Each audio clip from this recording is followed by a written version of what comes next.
Hello, I'm James Wilson. And I'm Matthew Rowney. In another episode of Who Addicts Reviews, we are going to be continuing our Doctor Who reviews. This was requested to us by Keiran Chester. This is going to be a very hard thing to review, but also a very special review, because we are going to be reviewing the very first episode of Doctor Who ever. Yes, we're going to go back 50 years and go back to 23rd of November 1963 and review the first ever episode of Doctor Who, An Unearthly Child. It should be very interesting. Yes, so sit back, guys, and enjoy.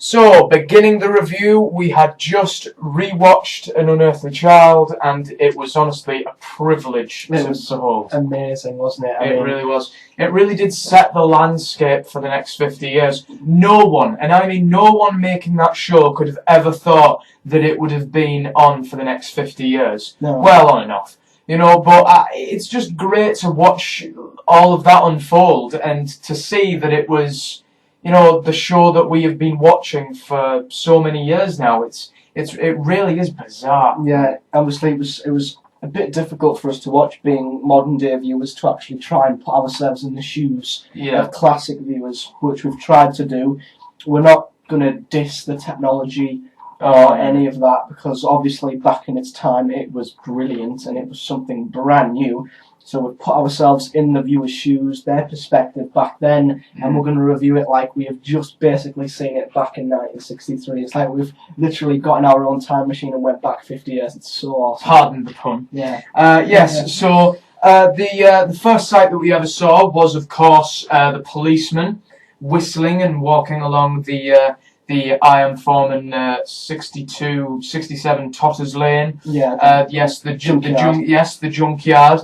And we then saw the TARDIS with the caption, An Unearthly Child. What I love to begin this episode as well, which I've got down, is the theme tune was playing over the first scene or two of when the policeman was searching around the junkyard. It still had the that was such a good effect. And then obviously the music stopped as soon as you seen the TARDIS, and you were like, hey, what's that?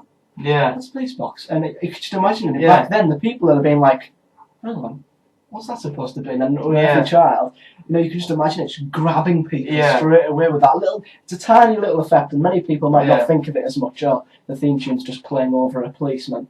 But it was such a good effect, I think. Yeah, and I love how Susan Foreman was actually the most important in its first episode. The Doctor wasn't even the most important in that episode. He wasn't in it for the first half. He wasn't in it for the first, I'd say, 5-10 minutes. A bit more, maybe. Yeah, he wasn't in it till quite a while into the episode, and I loved that. I love how Susan Foreman was the big mystery of the episode. Yeah, the Doctor was mentioned a couple of times as, I don't know, the guy who's looking after Susan, but Susan was the main attraction of that episode. And of course, Ian Chesterton and Barbara Wright, they were very suspicious and a bit cocky as well. They were the teachers. Yeah, they were the teachers of Susan, and they were kind of like the guys who were kind of embarrassed by Susan, because Susan was they had shown in the episode, they'd shown flashbacks of a very good effect. Yes, it very much did show the backdrop of Susan's journey in school. And all the kids were laughing at her because, you know, she knew things, past and future, that no one was ever going to know until in another, 30, 40, possibly hundreds of years in the future. So it was just really great to see that mystery. And, you know, it was just the way Ian and Barbara were just very suspicious of her and followed her home to the TARDIS.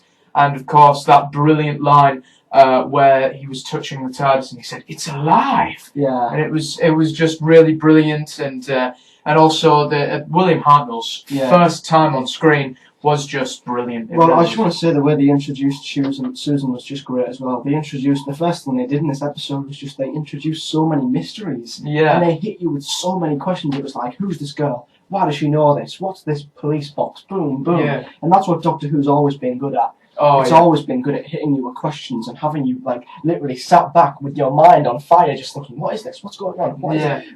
It introduced the mystery straight away, and I love the fact that they referenced the Doctor as her grandfather, who was apparently a doctor who doesn't like strangers. That was foreshadowing his character very well, and obviously back then at that time in the episode, people have been thinking, what's Doctor Who got to do with this episode? Yeah. What does Doctor Who mean? Yeah. And it was foreshadowing him very well. And then his first moments. I mean, we've always looked back and thought William Hartnell was too boring, too strict. Yeah.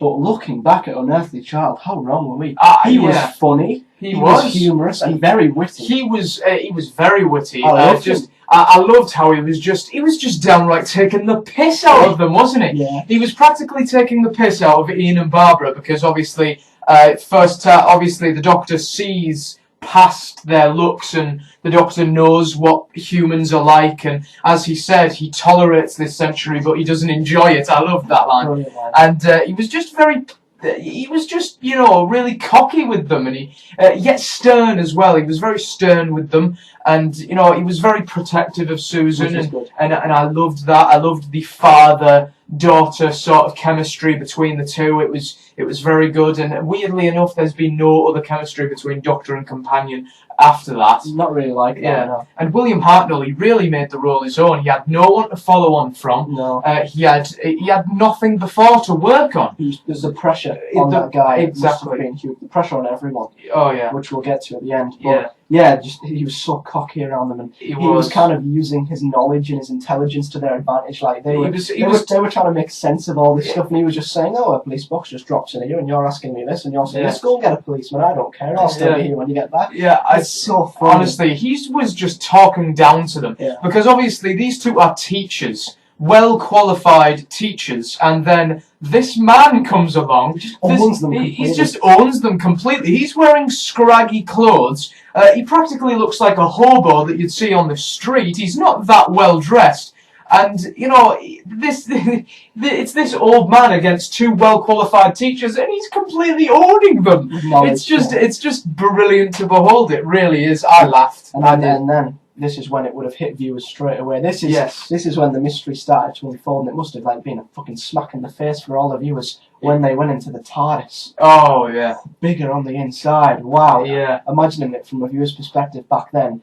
You said it was completely misleading, and that would have just smacked them in the face. Exactly. No one could have thought. I mean, if you think about it, it's very contradicting at the time because the police box is famous for being really really secluded and really small, and then these guys go and switch it around a little bit by making it about the size of a living room, a bit bigger, I'd say about the size of 2 living rooms in one. And it was just brilliant. It was just great to see that police box and how they swapped it around a little bit, and no one would have seen that coming. Absolutely brilliant. It just shocked fans so much. Oh, it would have. And then once again, he was cocky to them inside the TARDIS again, and they were trying to make sense of all of it. He was quite hostile. He really was. The teachers. He wouldn't let them go because the mystery of they'd go and tell someone. He knows the human race far too well. Yeah, and Susan was basically, they had little references of him saying, "This isn't my civilization." Yeah. Once again, just dropping little hints to people, making people think, "What?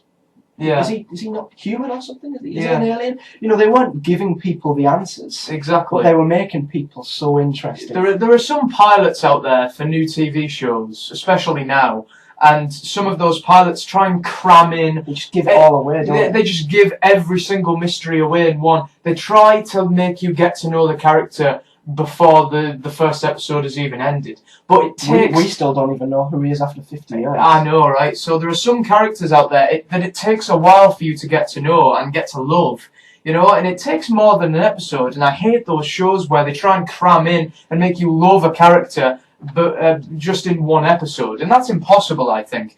And even, like Matthew said, 50 years on, we still don't know this guy's full history, and I don't think we ever will, because it kind of takes it out of the title, really. Yeah. And this episode, for the very first time, it really did put the question Doctor Who. It did. And for the next 50 years, it definitely set the format for the next 50 years, which was great. It was great. I mean, there was just the way they dropped hints in there. You know, they didn't. Sidney Newman and Veritam must have been like, okay, we're not going to tell them who this is. We want them to work it out. Yeah. It's Doctor Who's always been like that, hasn't it? It's up to us to work out what's going on, not for them to just give it to us right there. Yeah. It's up to us to work it out. And when they were dropping little hints about him saying, "Oh, I'm sick of the 20th century," and Susan saying, "Oh, I'm not from here, I'm from another world," and he's saying this isn't his civilization. It was just dropping. It would have caught people's attention, like as if they were just watching it, and then they'd go, "What? Wait a minute, no, wait." So that was what was great about it. That's what's been great about the entire show for its last 50 years. It's just intrigued us in such a way. Yeah, and I cannot wait to see how this was made in the biopic. Oh yeah, I cannot wait, because the way this show was made must have been immense, and I cannot wait to see David Bradley's performance as William Hartnell / the First Doctor, because but judging by the leaked trailer, he looks like he's a dead ringer for Hartnell, and he seems like he's going to make a great performance as Hartnell, and I cannot wait to see how this episode was made. Yeah, and then it finished with a great cliffhanger, as Doctor Who always has done. Yes. With the TARDIS travelling for the first time. And then we got to see the TARDIS land on some planet. And then the last thing we seen was a shadow heading towards the TARDIS. Yes. And once again, as Doctor Who always does, the only way I can describe this episode is it just left you wanting more. I know. And more and more and more. And that's why it's been around for so long. Yes. And the great caption that said, "Next episode, The Cave of Skulls." It was, seriously, the next episode name was even grabbing, and everyone, I bet he was just gagging for the next week. If there is anyone out there who is over 60, I don't know, anyone over there who's over 50, over 60, whatever, anyone who did watch that episode growing up, please, in the comment section below, tell us your opinion of this episode in the comment section below, because obviously we have only just, as modern viewers, only just started to interpret what we thought of the episode, but you guys watched it when it first broadcasted. So please tell us in the comment section below what you guys thought of it at that exact time. It would be great to know your opinion. Yeah, all we can do is imagine. Exactly. All we can do is imagine, and all most viewers can just imagine what other viewers would have been thinking at that time, what their point of view, their perspective of the episode will have been back then. But now, obviously, it's great for us to actually sit back and watch it and just kind of, I don't know, just try and put ourselves in their shoes, like we were sat. It was like we were sat there 50 years ago. That's how good it was. I loved it. So yeah, that's pretty much everything about the episode. We're going to talk after this conclusion. We're just going to praise it a bit. Yeah. But first of all, we'll kick off with our conclusions and our ratings out of 10. So do you want to go first? Yes, I shall. The episode had a misleading story, which made us all the more shocked when the TARDIS was seen by Ian Chesterton and Barbara Wright. There was no monsters in this episode, which I can see may have not interested that much of the audience, but how wrong they were. William Hartnell was perfect as the Doctor, from his stern attitude towards Ian and Barbara, but still had an elderly sort of humour, and that was very funny to watch. Upon discovering the bigger on the inside police box, the Doctor was practically insulting these two people who were well-qualified teachers against an elderly man who looked like a hobo. Yeah. All in all, this episode was a privilege to watch, and it will be great to see how this was all made in An Adventure in Space and Time in November. 10 out of 10. 10 out of 10, wow. It's very rare I give an episode a 10 out of 10. Well, I've said An Unearthly Child was a perfect introduction into Doctor Who, highlighting all its mysteries from the very beginning. I loved how the first half of the episode was revolved around the mystery of who Susan was, with her impossibly intelligent mind and how she knew about the past and the future, and that she had no address as well. She had a mysterious grandfather who didn't like strangers. It foreshadowed some brilliant things, and I loved how the teachers discovered the TARDIS. I thought the plot itself was good as well. The Doctor's first moments were funny, humorous, but yet stern, mocking the teachers about their suspicions in a great way, and the TARDIS would have just caught everyone off guard. With it being bigger on the inside, it had just been a big fist on viewers' faces thinking, you need to pay attention because this is something else. Hartnell's acting was brilliant, with him describing what the TARDIS could do in a mysterious, witty way, and the father-daughter chemistry, she did say, was brilliant. And finally, I think the cliffhanger just left us wanting more, as the entire episode did, with them landing on a planet with the shadow, and as you said, the next episode title coming up. Overall, it was just the perfect introduction, shocking viewers with a concept that they'd never ever seen before, introducing so many questions, making every viewer left shocked, intrigued, and wanting more. And I just cannot review it without giving it a 10 out of 10. I mean, it laid the foundations for everything that's been in the last 50 years. And there were some bits of the Doctor and bits of Doctor Who in there that are still around today, which is great, isn't it? Wasn't there a part where they mentioned John Smith? Yeah, they mentioned the name John Smith. They mentioned the name John Smith, and obviously that was, well, at that time it wasn't even a hint because there was nothing before that. No.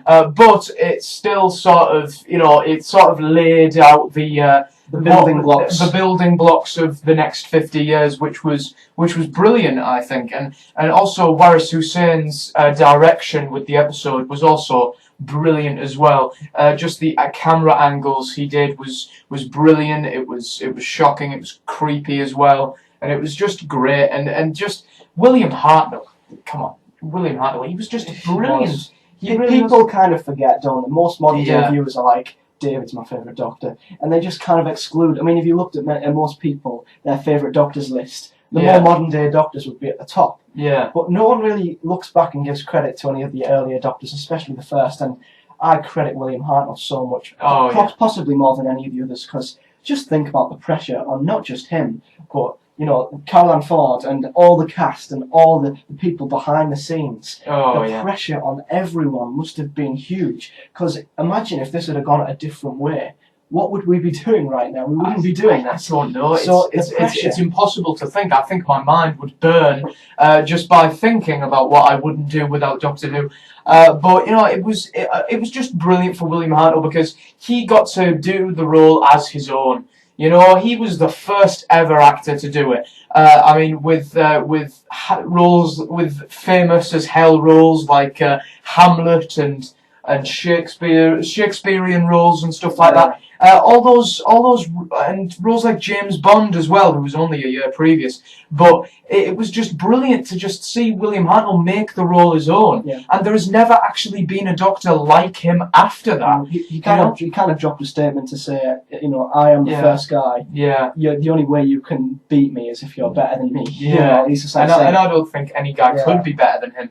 And in his own little way, he was up there. Well, Peter Capaldi did sort of stroke his lapel like William Hartnell when he was announced back in August, August 4th. And honestly, he did stroke his lapel, which was kind of him saying, "The role's in good hands. This is my Doctor. This is my Doctor.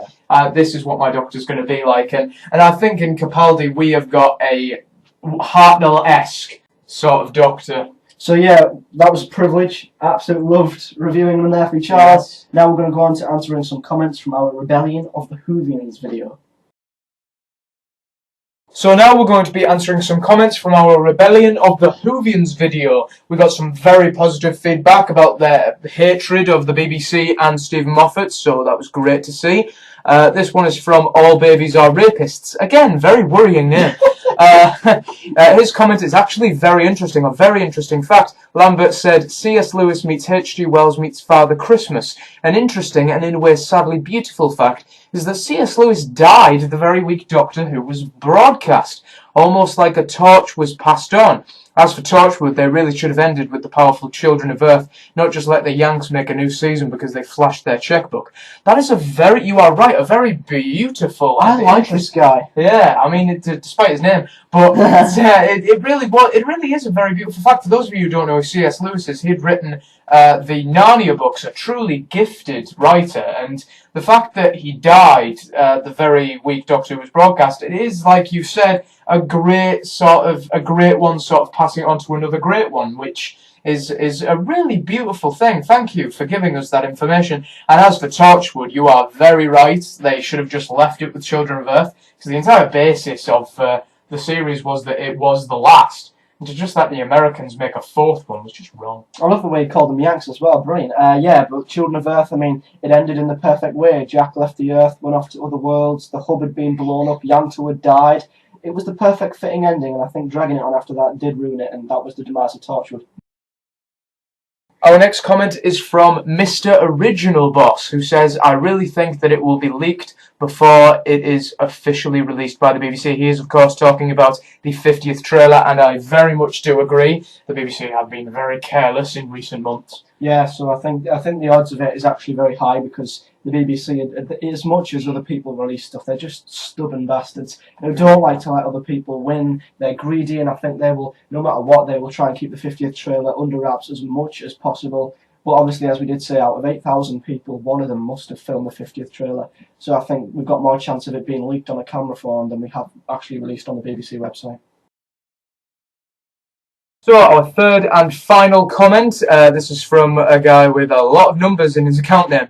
He says 24816 Harry Williams 96. He says, I think we should get the 50th trailer September time or mid-October, not during November. The 50th anniversary month, I'm also getting really tired of waiting. Believe me, man, you know, the only one who's sick and tired of waiting, we all are. But I do agree that no marketing should be in November, because that's when the special is going to be aired. I think before then, that's when posters and trailers and shit should come out. Yeah, they're running out of time, big time. I think if they were to release something, I think it'd have to be a poster first, with the name on it, you know, just to get people going, or maybe a 30-second teaser trailer before an official proper trailer comes out.